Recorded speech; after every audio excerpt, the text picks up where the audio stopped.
If you are someone who legally carries a gun concealed, you're probably getting tired of being portrayed as paranoid. I know I am. Are there paranoid people who conceal carry? Of course there are. Just like there are paranoid people who don't conceal carry. And there are paranoid people who wear tinfoil hats and refuse to eat food that has been microwaved.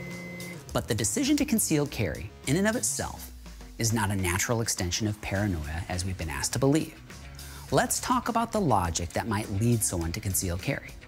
On the extreme side, one might conceal carry if they know there is a real threat to their safety or security. Perhaps they are a victim of domestic violence who has left their abuser. Perhaps they have received credible threats from someone who doesn't agree with their public statements or opinions. Perhaps they hold a high-profile position or role that is controversial. In these instances, the decision to arm oneself is not even remotely paranoid. It is, instead, the height of rational thinking. In a less extreme, but equally valid instance, one might conceal carry because they have perceived that their safety is their personal responsibility. In this case, they are not expecting someone else to keep them safe.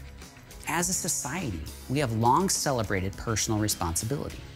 Why would we treat taking personal responsibility for your safety any differently than taking personal responsibility for paying your bills, putting yourself through college, or building a family business from the ground up?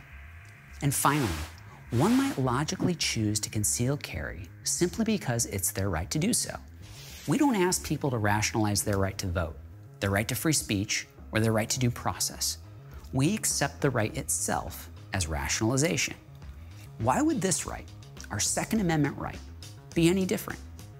Regardless of the reason, there are several valid and rational reasons that someone might choose to conceal carry.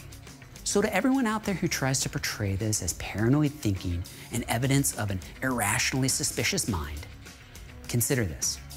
What does it say about you that you are afraid of people who are legally exercising their right to bear arms?